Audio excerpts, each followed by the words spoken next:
大家好。 오늘은 교회사 11번째 시간입니다. 今天是教会历史的第11讲。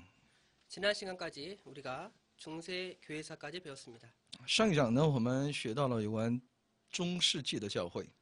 오늘부터는 종교 개혁 시대를 배우도록 하겠습니다. 从今天这一讲开始呢，我们来一起来学习有关宗教改革时期。 먼저 연대를 보면 1517년부터 1648년까지입니다. 其年代呢是在1517年至1648年。 먼저 종교 개혁 시대 전체를 선언적으로 살펴보겠습니다. 首先我们从其整体来，从绪论当中去了解一下。 먼저 개혁의 필요성에 대해서 말씀드리겠습니다. 首先是其改革的必要性。 먼저 중세 교회가 부패를 하게 되었습니다. 首先呢，在当时的中世纪的教会呢是非常的腐败的。 교직은 매매되었고 고위 성직자들은 부도덕한 생활을 하게 되었습니다. 那么其教会的职分呢，他们在买卖教会职分而且呢，在高层的那些神职人员呢，生活各方面呢非常的不道德。 교황은 세속화되었고 교회의 권위는 추락되게 되었습니다. 而且教皇呢越来越世俗化，教会的权威完全的坠落。 다음으로는 교회 개혁의 원인들을 몇 가지로 살펴보겠습니다. 下面是有关教会改革的原因。 아까 필요성에서 말씀드렸던 바와 같이 교회의 타락 이것이 개혁의 원인이 되었습니다. 就像刚才在我们改革的必要性当中，我们已经看到了教会的一种堕落这是很重要的原因。 교직의 타락으로 인문주의, 휴머니즘이 발생하기 시작했습니다. 因为教会的这种堕落呢，带来的是人文主义的出现。 종교 개혁이 일어나기 전에 개혁자들이 몇 있었습니다. 在宗教改革之前呢，也有几位一些改革家。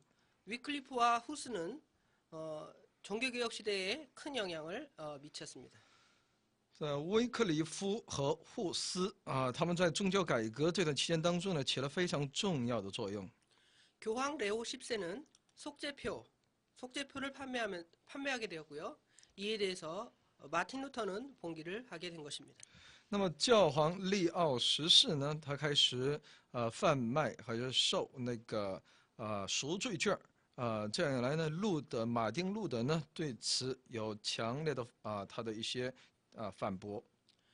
종교 개혁의 형태들을 몇 가지로 보겠습니다. 我们来从几个方面来了解一下宗教改革的一种形态。 먼저 루터파입니다. 首先是路德派。 루터파는 독일과 동북 유럽에서 생겨났습니다. 它兴起于德国和东欧。 두 번째로는 쯔빙글리파입니다. 那么第二个呢是自文理派。 그는 스위스의 취리를 중심으로 독일어를 사용하는 스위스 남부 그리고 남부 독일을 이렇게 주 무대로 이렇게 개혁 활동을 했습니다. 他以苏黎世为中心在使用德语的这样一个地区，在瑞士南部在这方面呢有他们的广泛的影响力。 세 번째로는 칼빈파입니다. 第三呢是加尔文派。 칼빈파는 스위스의 제네바를 중심으로 불어를 사용하는 프랑스, 스코틀랜드, 네덜란드 이렇게 그를 중심으로 이렇게 개혁 활동을 했습니다. 那加尔文呢，它是以日内瓦为中心，就是在其法语圈里头，在法国、还有苏格兰、还有荷兰在这地区呢有广泛的影响力。 네 번째로는 영국 개혁파입니다. 第四呢是有关英国的改革派。 이들은 영어를 사용하는 민족들이 주로 이 지역에 해당됩니다. 这一派里面呢，就是属于那些英语圈里面的那些民族。 다섯 번째로는 제세례파입니다. 第五呢是在洗礼派。 제세례파는 서부 유럽 대부분, 그러니까 전 지역을 이렇게 차지했습니다. 他们包括西欧的大部分地区。 여섯 번째로는 예수회입니다. 第六呢是耶稣会。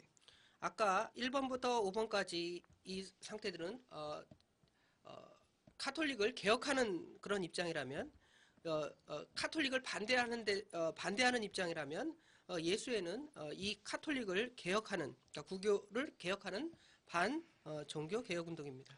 那么这一共6个形态当中的前5个形态呢是反对天主教的而第6个，也就是耶稣会呢，它是主要是为了改革这个天主教的。 이렇게 개혁이 여러 형태로 이루어졌는데요. 개혁이 성공한 지역과 실패하지 못한 지역 두 가지로 나눌 수 있습니다.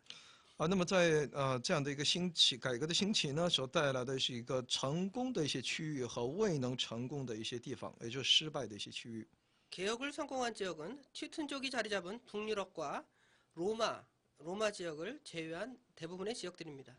那么成功的地区呢，改革成功的地区呢，是日耳曼人所居住的北欧，还有除了罗马以外的一些地区。 그러나 로마교화된, 그러니까 카톨릭교화된 라틴족이 지배하는 남부 유럽, 오늘날의 남부 유럽 쪽은 이렇게 종교 개혁이 이루어지지 못했습니다. 而完全被罗马教会化的这拉丁这个民族所居住的南欧呢，在这里的一些宗教改革呢是失败了。 이런 종교 개혁은 여러 가지 그 교회 정치 형태가 나타나게 되는데요. 그 형태를 몇 가지로 보겠습니다. 那么这个宗教改革呢，带出了很多一些政治一些形态。 먼저 루터파입니다. 首先是路德派， 루터파는 확정된 교회 정치 형태가 존재하지 않았습니다. 路德派呢没有一个确定的教会的它的一些规条、一些框架。 두 번째로는 칼빈파입니다. 第二是加尔文派， 칼빈파는 오늘날 장로교회 정치 형태를 가지고 있습니다. 它所带出的就是以长老为中心的这样的体制。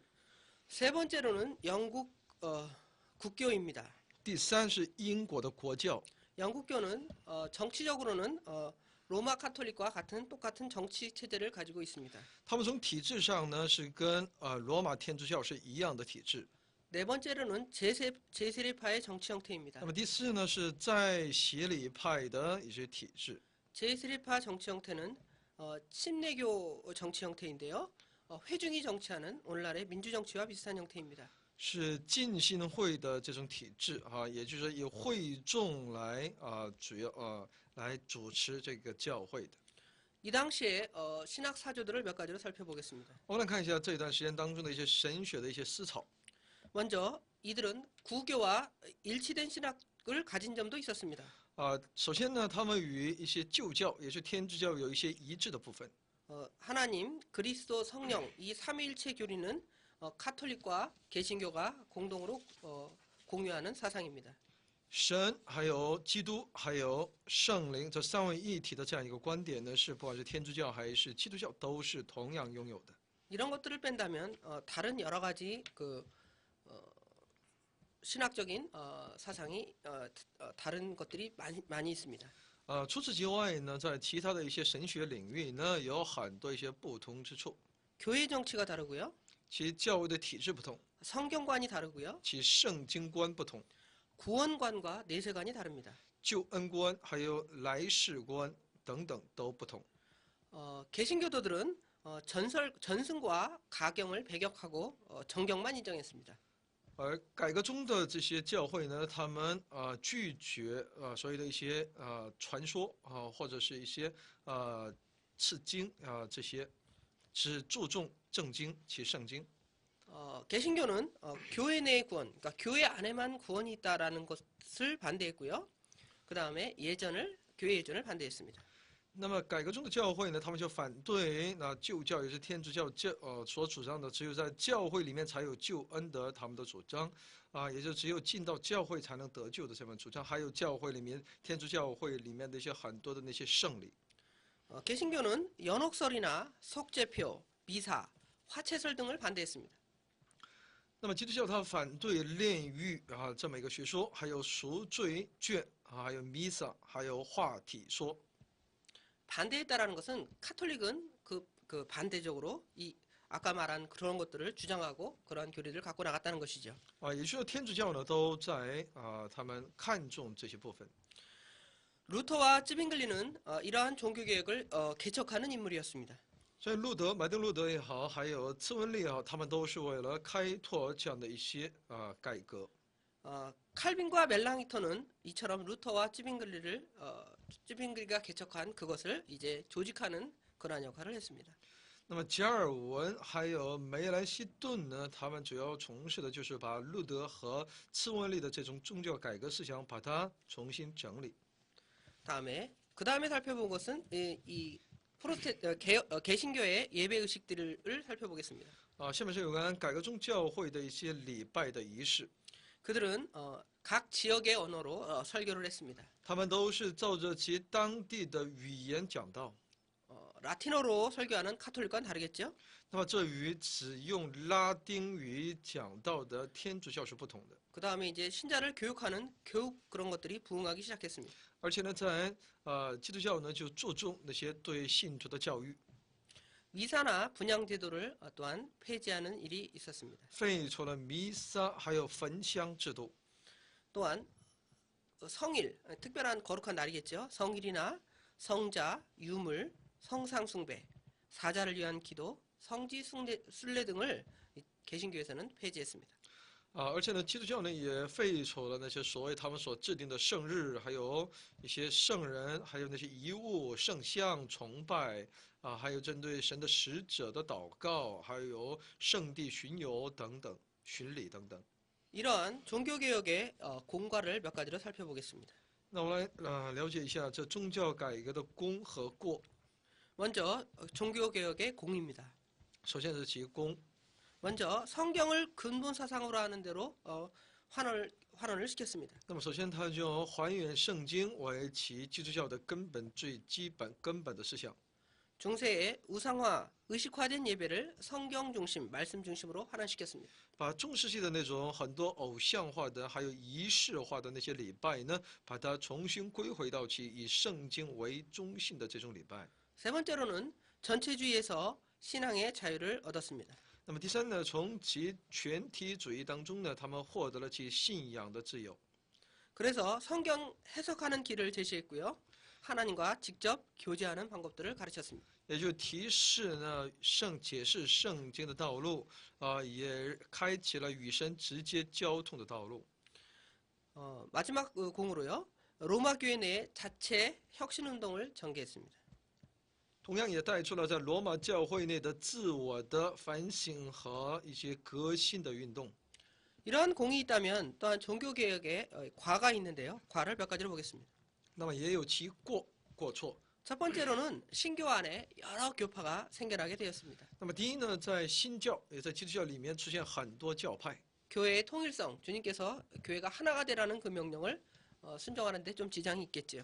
那么就有碍于主的命令，要教会合一的命令。 두 번째로는 전쟁이 유발되었습니다. 那么第二呢，就引发了战争。 인명 피해가 크게 났고요. 경제적 파탄이 일어나게 되었습니다. 那么人员损失巨大，经济呢破产。 다음은 이 종교개혁이 당시 종교개혁 당시 경제에 어떠한 영향을 미쳤는지를 몇 가지로 살펴보겠습니다. 我们看一下宗教改革在当时在其经济领域到底带来了什么样的影响。 먼저 첫 번째로는 봉건주의가 몰락하고 중산 계급이 부흥했습니다. 首先是其封建主义、封建制度的没落，还有中产阶级的复兴。 두 번째로는 일반적인 지식의 발달로 문화가 이렇게 향상되게 되었습니다. 那么第二呢，其一般知识的这种发达带来的是文化的提高。 세 번째로는 개인주의가 부흥하면서 자본주의 사회가 형성되기 시작했습니다. 那么第三呢，因为个人主义的兴起带来的是资本主义的形成。 네 번째로는 각종 공업이 발달하는 계기가 되었습니다. 第四呢，它成为各种工业发达的契机。 다음은 종교개혁의 대표적인 인물인 마틴 루터에 대해서 살펴보겠습니다. 下面我们来了解一下宗教改革的代表性的人物马丁路德。 그의 생애를 먼저 살펴보겠습니다. 首先看一下他的生平。 그는 1483년 11월 10일 독일 에이슬레벤에서 태어났습니다. 他在1483年11月10日生于德国的艾斯勒本。 그의 부친은 광부였고요. 그의 어머니는 독신한 신자였습니다.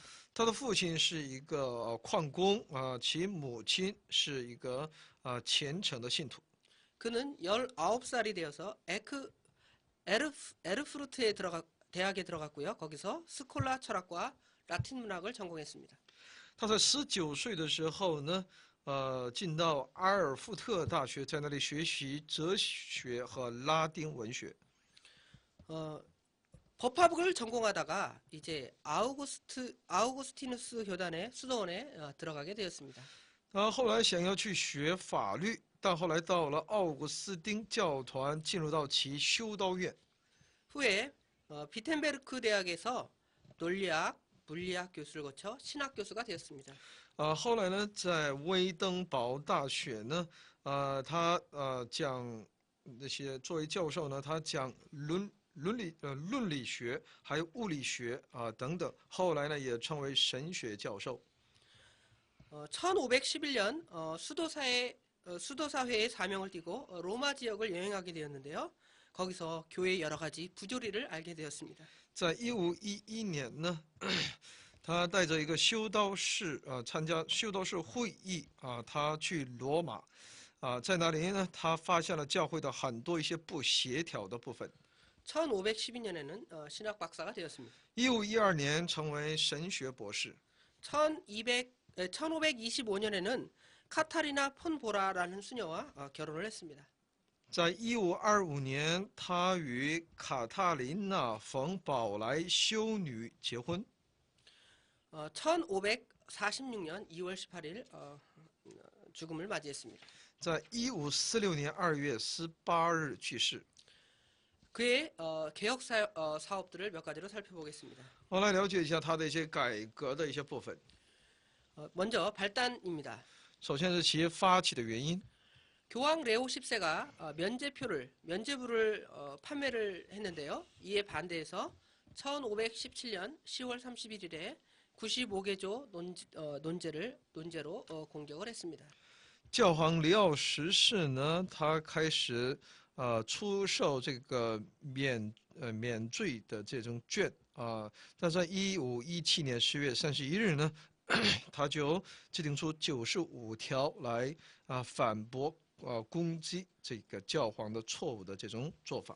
이에 대해서 이제 로마 카톨릭에서 추방장을 냈는데요. 에크라는 인물이 이 루터의 그 행위에 대해서 재빠른 고발을 했기 때문에 이에 대해서 이제 추방장이 내려지게 되었습니다. 在当时呢，有叫约翰埃克的人呢，对其马丁路德的这样的一个行为呢，他告发了。这样来呢，教廷呢就发出一个驱逐令。 그 추방장의 내용을 보면 첫 번째로는 그 루터의 모든 저서들을 다 태우라는 것입니다. 在这个命令当中，首先有个要求，说呢，路德呢必须把自己的所有的所写的书呢，全部都烧毁。 60일 내에 루터가 회개하지 않으면 그 일당까지 다 체포한다는 명령이 내려졌습니다. 而且说呢，在60日以内呢，如果不悔改的话呢，其余党也都要逮捕。 이에 대해서 루터는 1520년 12월 10일 대학에 모여서 교수와 학생들을 다 이렇게 모아놓고 그 추방장이 내려진 그 추방장을 다 불러 태워버렸습니다. 路德呢就在1520年12月10日呢，他在大学呢召集教授和学生，在他们面前把这一命令书呢焚烧。 그러면 루터가 1517년 10월 30일에 95개조 논제로 공격했다고 그랬는데요. 그 내용들을 살펴보겠습니다.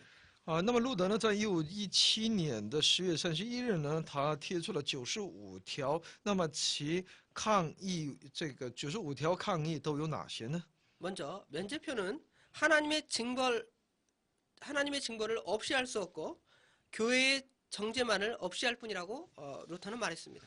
路德说呢，教会所受的赎罪券呢，它无法除去上帝的惩罚，只能是在教会里面消除教会里面的定罪。 그는 면제표를 통해서 면제표는 죄를 사할 수 없다고 이렇게 말했습니다. 他主张呢，赎罪券不可能除一个人的罪。 다음에 면제표는 죄인이 하나님께 의당히 받아야 할 그 형벌을 없이 할 수 없다고 그는 말했습니다. 而且说呢，赎罪券呢，它无法把罪人里面的那当受的刑罚除去。 연옥에 있는 영혼들은 면제표가 쓸데없다고 그는 말했습니다. 而且说呢，在那炼狱当中的那些灵魂呢，对他们来说，赎罪券没有任何的用处。 죄를 참회한 신자는 하나님께 사죄함을 받은 까닭에 이미 받은 까닭에 면죄부는 쓸데없다고 그런 말했습니다.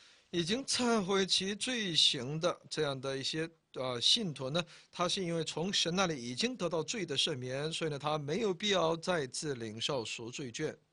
선행, 공로, 보화가 무엇인지 평민은 깨달을 수 없고 그 보화 창고는 하나님의 은혜와 영광을 가르친 복음뿐이라고 그는 말했습니다. 那么行善还有一切的功劳，还有一切的宝贝是什么？什么才是这一切的美好一般平民是无法去理解的，也不知道这一切财宝的只能说呢，这一切财宝的仓库呢，只能是借着神的恩典和荣耀，我们才能去晓得，那就是福音。 교황은 예수 그리스도의 공로나 성도의 공로를 팔 권한이 없고 정죄만 없앨 권한이 있다고 말했습니다. 说呢，教皇对耶稣基督的其功效和信徒的功劳，他没有权利去做一个买卖他是无权的。 그 95개조 그 내용들을 분석해 보면 먼저 1절부터 1조부터 7조까지는 서론입니다. 那么我们来去分析其95条的时候呢，那我们就能够首先看到是从第1条到第7条是绪论。 8조부터 29조까지는 연옥에 있는 자의 사면 문제에 대해서 언급을 했습니다. 有关第8条到29条所讲述的是有关生活在炼狱当中的那些人的一些赦免的问题。 30조부터 80조까지는 살아있는 자의 죄 사면 문제에 대해서 언급했습니다. 从30条到80条呢，它讲述的是呢活着的人的他们的有关罪赦免的问题。 81조부터 91조까지는 평신도로서 이 95개조 그 내용 95개조로 그 면죄부를 반대하는 내용을 적었습니다. 那么从81条到91条所讲述的是做一个平信徒是为什么要反对其一个当庭的问题。 92조부터 95조까지는 이 면죄부를 판매하는 동기가 잘못되었다 하고 지적하는 내용이 기록되어 있습니다. 92到95条讲述说呢，贩卖赎罪券的其动机的错误，在这里指出这方面的错误。 다음으로 그 루터의 사상과 저서들에 대해서 살펴보도록 하겠습니다. 下面是路德的思想和他的著作。 먼저 그의 사상적 배경입니다. 首先是他思想背景。 그는 아까 그 서론에서 말씀드렸던 바와 같이 에르푸르트 대학에서 스콜라 철학과 라틴어 고전 공부를 했습니다. 因为刚才也提到，他在阿尔夫的大学呢，他专攻哲学和拉丁的古典一些文著。 또 두 번째로 어거스틴파의 그 수도 원장인 슈터비치라는 사람이 있는데요. 이 사람의 영향으로 성경 공부에 돌입을 하게 되었습니다. 他学习圣经呢，是受到了奥古斯丁修道院长休特无比次的他的影响，所以呢，他开始学习圣经的。 이 슈터비치로부터 어거스틴의 은총 신학을 소개받았고요. 那么从他呢，他介绍给他一本有关奥古斯丁的恩典神学这本书， 또 그를 통해서 이신득이의 사상을 배웠습니다. 也借着他呢，学会了有关因信得义，也就因信称义的这么一个思想。 세 번째로 그의 그 사상적 배경이 되는 인물은 윌리엄 오캄입니다. 那么第二个给他起了很大影响的人物呢，是威廉奥卡姆。 그의 개인주의 사상은 그의 그 신학에 큰 영향을 미쳤습니다. 所以呢，他的个人主义思想呢，给马丁路德带来了神学上的很大的影响。 네 번째로 그의 사상의 배경이 되는 인물은 신비주의자들입니다. 那么第四个有关在他的事工当中起着影响力的，那就是神秘主义者。 신비주의자였던 에크하르트와 타울러 등의 체험적 신앙의 영향을 받았습니다. 就是埃克哈特和他乌勒的一些自己所经历的这种信仰的影响。 그는 성경 연구를 통해서 성경 연구만이 유일한 그 하나님 말씀의 표준 그 모든 것의 사상의 표준이 된다고 그는 말했습니다. 他借着研读圣经呢，他主张唯有研究圣经才能够成为唯一的标准。 그의 사상을 몇 가지로 보겠습니다. 我们来看一下他的一些思想。 그는 경험적이고 실제적인 종교를 탐구했습니다. 他寻求经验性的、实际的宗教探求。 그는 성찬설을 공제설을 주장을 했습니다. 他主张圣餐当中的一些主张。 그의 주요한 3대 주장을 보면 첫 번째로 그는 이신득의 사상을 주장했습니다. 他又主张因信称义， 이신칭의는 믿음으로 의롭다함을 얻는다는 뜻입니다. 就是因信在上帝面前称义。 두 번째로는 만인 대제사장설을 그는 주장했습니다. 再一个，他所主张的是万人都是那神的祭司。 만인 대제사장설은 모든 믿는 자가 제사장이라는 것입니다. 也就是说呢，所有信耶稣的人都是那祭司， 그는 성경의 권위를 특별히 더 주장을 하게 되었습니다. 而且他主张其圣经的权威。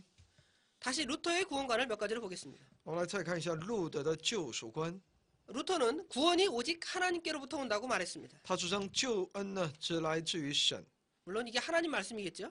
这是神的话语。 두 번째로 구원은 오직 믿음을 통해서 온다고 그는 말했습니다. 第二呢，他也主张救恩呢是靠着唯独借着信心。 세 번째로 구원은 그리스도 안에서 이루는 하나님과의 새로운 관계다라고 그는 말했습니다. 而且第三，他主张呢救恩呢是在基督里面与神所建立的新的关系。 그의 구원관 마지막으로 인간의 선행으로 결코 구원을 얻을 수 없다고 그는 말했습니다. 那么他在最后说呢，人靠着自己的善行是无法得救的。 다음에 루터의 교회관을 보도록 하겠습니다. 然后看一下路德的教会观。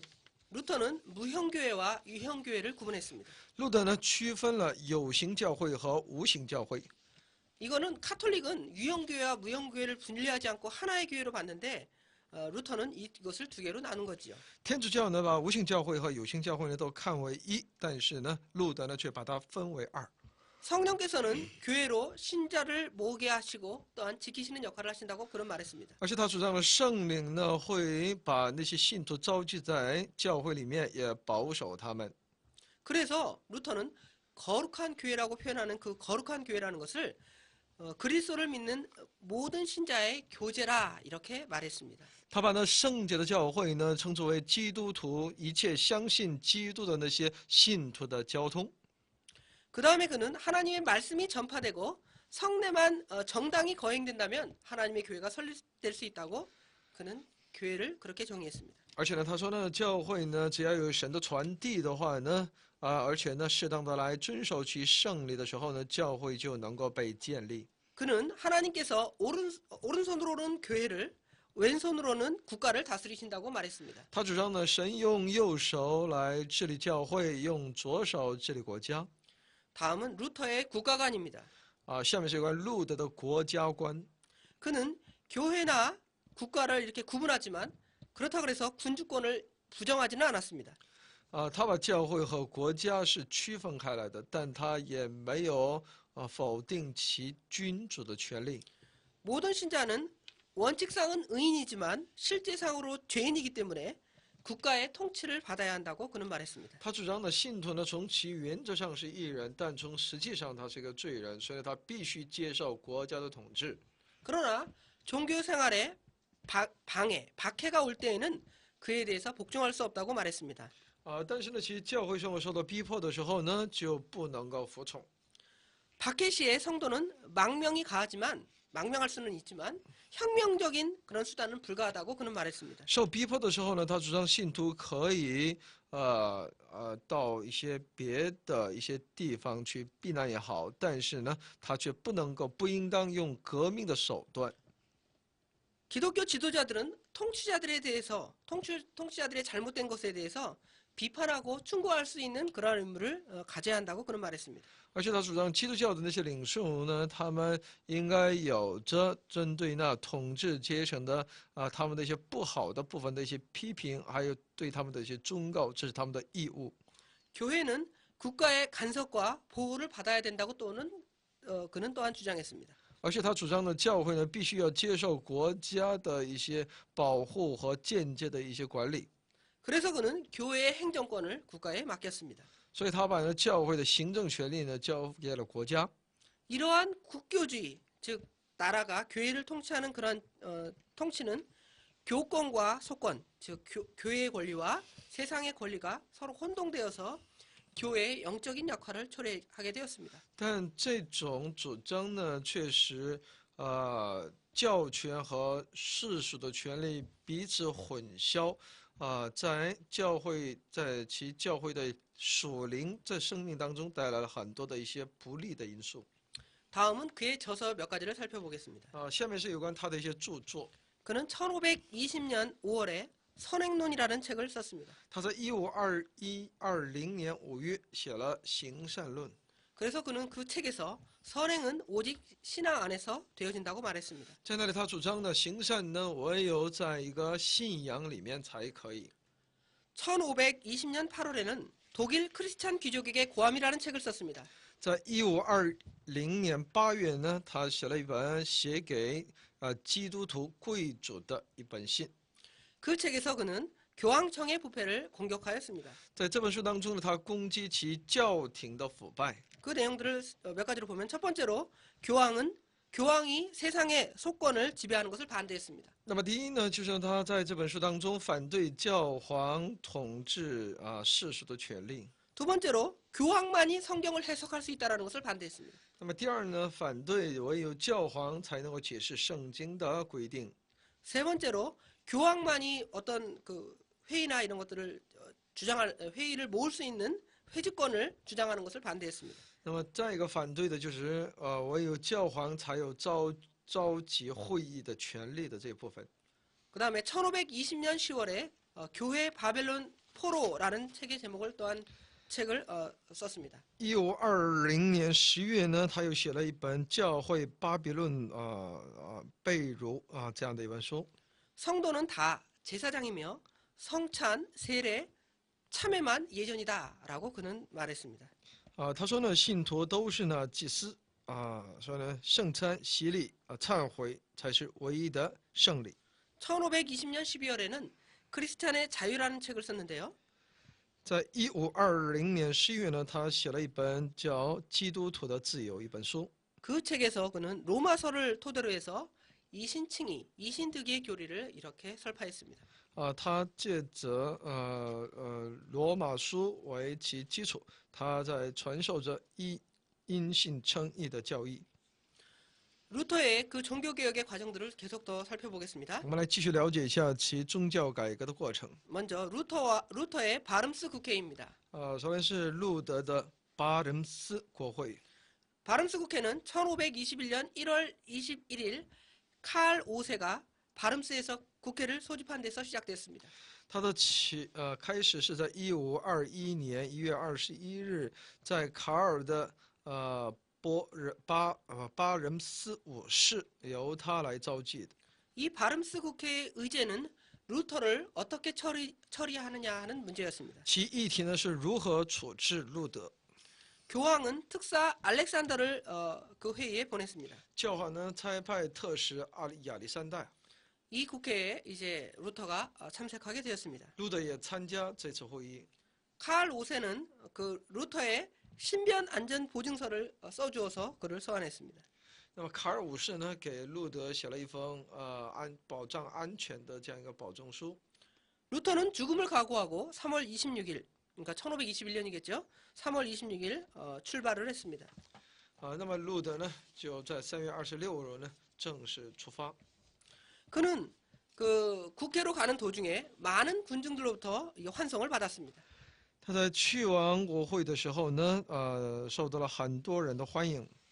그가 작사하고 작곡한 찬송가 내주는 강한 성유를 부르고 이렇게 국회로 나아갔습니다. 他就唱自己作词作曲的赞美，我主是坚固城墙这样的一首歌。 4월 17일 국회로부터 신문을 받았습니다. 那么从4月17日开始，他接受国会的审问。 국회로부터 받은 첫 번째 청문회에서 내용은 25권의 그 루터의 책이 루터 자신의 저자인가에 대한 질문이었습니다. 那么头一天他们所询问的就是说，他所书写的25卷著书是不是路德本人所写？ 루터는 그 질문에 대해서 그렇다라고 대답을 했습니다. 路德就说是。 그러자 국회에서 다음과 같이 신문을 했습니다. 那国会就如此的继续的来审问他。 그러면 그 25권의 그 저서의 책을 취소할 수 없는가라고 이렇게 또한 질문한 것이죠. 他们要求他呢，可不可以把这25本书呢，把它完全的消除？ 그에 대한 질문에 루터는 다음과 같이 대답을 했습니다. 那么路德呢，对他们的这样的要求呢，提问呢，有这样的回答。 진리가 아니라는 것을 성경이 증명하기 전에는 내가 그것을 취소할 수 없다라고 말을 했습니다. 如果不能用圣经来证明它不是真理的话呢，那我就把它取消。 신문회가 마쳐지고 이제 황제는 다음과 같이 명령을 했습니다. 然后最后呢，皇帝命令 루터는 죄인이다. 路德是罪人， 그를 만난 자도 처벌을 한다라고 말했습니다. 能够与他有交往的人也要受到惩罚。 루터의 저수를 이제 금한다. 이렇게 또한 명령을 내렸습니다. 而且呢，命令路德呢再也不能够著书，而且他的那些书呢都成为禁书。 이제 4월 26일 이제 귀가를 하게 되는데요. 귀가하는 도중에 친구가 그를 갖다가 성으로 납치해서 이제 거기서 신약 성경을 번역하게 되었습니다. 那么在4月26日在回家的途中呢，被劫持到朋友的一个城堡里面，在那里开始翻译新约。 1521년 3월에 이제 그러니까 성경을 번역한 거죠. 성경 번역한 것이 탈고가 되었고요. 1543년 14번이나 정정해서 이제 그 성경을 온전하게 출판하게 된 것이죠. 那么在1521年3月呢，正式出版，正式写完稿子，直到1543年的时候呢，已经出版了14回。 다음으로는 독일의 개혁 운동에 대해서 살펴보겠습니다. 下面是有关德国的宗教改革运动。 독일의 개혁 운동을 먼저 살피는 것은 루터가 독일에서 종교 개혁을 먼저 일으켰기 때문입니다. 那是因为路德在德国首先兴起了宗教改革。 루터에 대해서는 우리가 살펴봤고요. 루터의 다음 세대인 바로 멜랑히턴입니다. 那么针对路德呢，我们已经查考过。那么路德的下一代的一个代表性的人物呢，就菲利普·苗兰赫。 멜랑히톤은 1497년에 출생해서 1560년까지 살았습니다. 他生于1497年，死于1560年。 21살 때부터 대학에서 어학 교수를 했습니다. 他从21岁开始在大学里面教语言。 그는 히브리어와 히브리어와 헬라어, 그리스어를 가르쳤습니다. 那么他所讲授的是希伯来语和希腊语。 그는 성격이 온유하고 겸손할 뿐만 아니라 강직해서 혁명적인 그 루터와 유일한 동지였습니다. 因为他性情非常的柔和谦卑，但又是非常的耿直所以呢，他与路德呢是非常的融洽的，而且呢，他们都认彼此为同志。 그의 저서로는 신학 통론이 있습니다. 他著有一本书叫《神学通论》。 신학 통론의 내용을 몇 가지로 보면 첫 번째로 권위가 성경에 있다고 말했습니다. 那么其内容，首先呢，他主张权威就在圣经里面。 그는 그 저서에서 신앙에 대해서 정의하기를 예수가 우리 죄를 위해서 죽으심을 확신하는 것이라고 말했습니다. 那么第二，针对信仰呢，他说呢，就是应当去确信耶稣基督为我们活在我们里面的事实。 그는 그의 책에서 예전은 세례와 성찬뿐이다라고 말했습니다. 他在他的那本书当中说呢，圣礼呢只有洗礼和圣餐。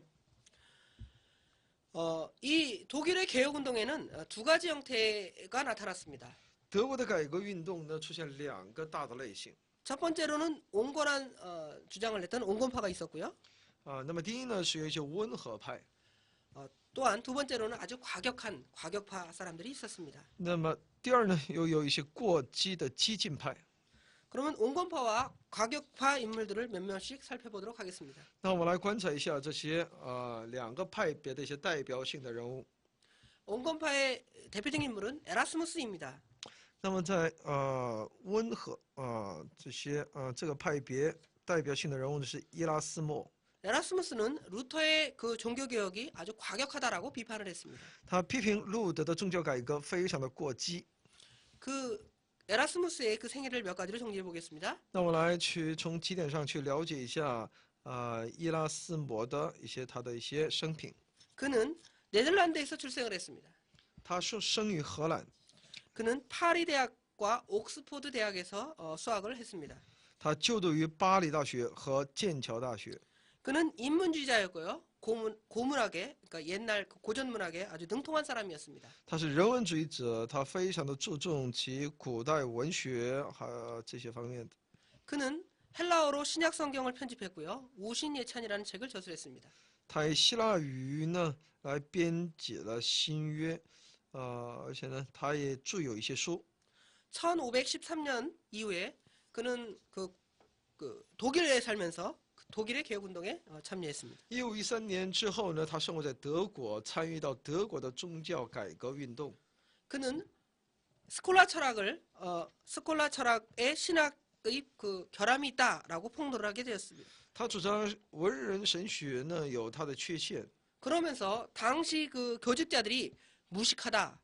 그리고 그 당시 그 교직자들이 부정한 그런 것들에 대해서 공격하고 폭로했습니다. 而且他攻击也暴露那些无知的那些牧师的他的所作所为。 그는 그러나 헬라적 그리고 펠라기우스적인 경향으로 인해서 그 복음의 진정한 의미를 제대로 깨닫지 못했습니다. 但他也强调有关希腊的一些影响，还有一些贝拉基的一些经验，所以呢，他未能够真正的来认识其福音。 그는 하나님의 능력을 의지하기보다는 인간의 힘으로 개혁을 일으키려는 운동을 했습니다. 所以呢，他所主张的不是寻求神的能力来改变，而是借着人的力量，要想尽办法要去改革。 그는 1536년 바젤에서 사망을 했습니다. 他在1536年呢死于巴塞尔。 다음은 과격파입니다. 下面是过激派。 과격파의 인물은 여러 명입니다. 먼저 칼 슈타트라는 인물입니다. 首先有卡尔施塔特， 그는 1480년에 출생해서 1541년까지 살았습니다. 他生于1480年，死于1541年。 그는 교회 안에 성상을 두는 것은 그 십계명의 첫 계명을 위반하는 것이라고 말했습니다. 他主张呢，在教会里面立有圣像那这是在违反十诫当中的第一诫命。 그는 성직자도 결혼해야 한다라고 주장을 했습니다. 他主张神职人员也应当成家， 예배 시에는 음악과 악기 사용을 금지하라고 했습니다. 而且他主张呢，在礼拜的时候呢，禁止乐器的一些使用。 그러면서 그는 모든 사람들이 다 농부가 되어야 된다라고 말하면서 교육할 필요가 없다, 공부를 할 필요가 없다고 했습니다. 他主张的所有的人都应当成为农妇，所以呢，他就没有必要去教育他们。 그러면서 그는 세계가 이제 긴박한 곧 그 주님의 재림이 만다, 종말이 온다라는 그런 것들을 강조했습니다. 而且他强调主快要来了， 그는 독일어를 사용해야 한다라고 주장을 했고요. 而且他主张呢，必须要用德语。 그 다음에 직접 그 영감, 하나님 말씀으로부터 하나님 말씀이 아니라 직접 영감을 받아야 된다고 말했습니다. 而且主张要直接从神那里得到灵感。 그는 또한 유아 세례를 반대했습니다. 他反对婴儿受洗。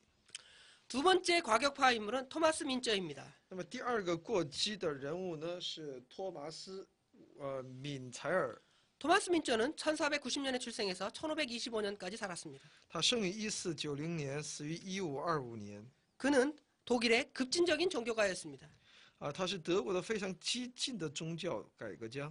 그는 성령의 계시를 받은 예언자라고 그를 자처했습니다. 他自己自称自己是得到圣灵启示的预言家。 그러면서 그는 성경과 교직을 반대했습니다. 他反对圣经和教权。 뿐만 아니라 그는 유아 세례를 반대했습니다. 他反对婴儿受洗。 그는 또한 세계 종말의 임박성을 앞의 인물과 같이 똑같이 주장을 했습니다. 他也主张其世界末了的一个临到这么一个主张。 그는 사회 조직의 근본적인 개조를 주장했습니다. 他主张社会整个组织形态的一些根本的改造。 그는 정치와 학술을 부정했습니다. 他否定其体制和学术。 그는 농민 반란을 일으켰고요. 그것이 진압될 때에 체포되어서 사형을 당했습니다. 他带动了农民的叛乱，所以被镇压之后呢，他被逮捕，判了死刑。 이러한 그 민저와 이런 슈타트의 어떤 그런 뭐랄까요, 이렇게 과격한 그런 것들에 대해서 루터가 그러한 운동이 일어났을 때 1522년 3월 바르트부르크에 방문했습니다. 路德在这段期间，也就在1522年3月的时候呢，他访问了沃伯格。 그는 거기서 8일간 설교를 하면서 혼란과 질서를 완전히 회복했습니다. 他在那里讲到8天来恢复其混乱的状况， 과격주의를 배격했기 때문입니다. 因为他排除了一切的过激主义。 많은 수도사들과 일반 귀족들이 이제 그를 지지하게 되었습니다. 那他获得了很多修道士还有一般贵族的支持。 이처럼 이 온건파와 아니면 여기 강경파들이 있었는데 이러한 여러 가지 혼재된 상황은 분열을 낳게 되었습니다. 那么这些问题呢，就带出了很多一些分裂的状况。 먼저 농민의 난이 일어나게 되었습니다. 那么出现一些农民的叛乱。 1524년 농민이 봉기를 무력으로 진압해서 사망자가 15만 명에 달했습니다. 在1524年的时候呢，就镇压农民起义，这样当时呢，在镇压当中死亡15万多。 그래서 루터는 농민들의 그 반란을 제압하는데 그 일조를 했기 때문에 귀족 편이라는 오해를 사게 되었습니다. 路德在当时呢，他站在贵族这一方面，所以呢，他也就受到了一些很多误解。 에라스무스 역시 그 온건한 사상을 가졌던 에라스무스 역시 자유의지를 강조하면서 그 말씀 중심의 그 루터의 반대 의견을 발표하게 되었습니다.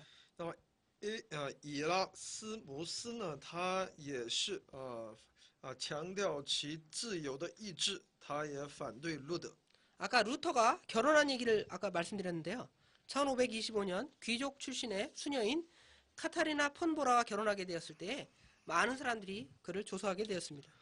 路德呢，在1525年的时候呢，与贵族出身的修女卡塔琳娜·冯·宝莱结婚这件事情呢，也带出了很多人对他的嘲笑。 루터의 그 종교개혁은 당시에 황제의 박해를 받게 됐는데요. 그 박해에 또한 그 루터파 사람들이 반대하는 항의하는 내용들을 정리해 보겠습니다. 那么路德的那种改革呢，带来了皇帝的逼迫，也带出了路德派人的他们的一些抗议。 먼저 1526년 스파이어 국회입니다. 是在1526年的斯派的一些国会。 제후는 교황이나 황제 앞에서 답변할 수 있는 한도 내에서 신앙을 정할 수 있다라고 국회에서 정리했습니다. 在这国会当中呢，他们决定呢，诸侯还有教皇呢，在皇帝面前，他有一个答辩的这样的权利。 1529년 국회가 재소집되었습니다. 在1529年重新开国会。 그 국회에서 먼저 카톨릭 제후국, 그러니까 지역의 제후가 있는데 그 제후가 카톨릭의 제후를 믿으면 그 제후국에 해당되는 사람들은 다 이제 카톨릭을 믿는 거겠죠. 그 카톨릭 제후국에서 개혁주의를 선전하는 것을 금지시켰습니다. 那么在这次会议当中规定呢，那些诸侯各国呢，君主国呢，如果其国主君主如果是信天主教的话呢，其国内呢就不允许有改革主义的这种他们的一些工作。 그러나 반대로 개혁주의 제후국에서는 카톨릭이 마음대로 활동할 수 있도록 법을 제정한 것입니다. 而在带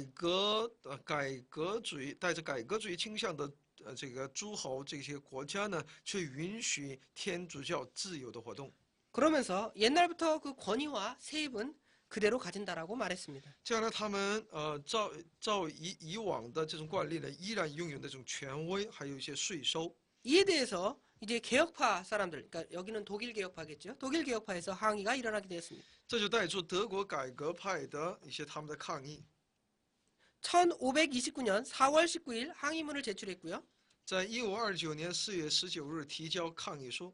서명자는 5명의 다섯 개의 제후국에 그다음에 14개의 자유시에서 이런 일들이 일어나게 되었습니다. 签名的有5个诸侯国，还有14个自由市。 여기까지 보겠습니다. 今天我们学到这里， 네, 감사합니다. 谢谢大家。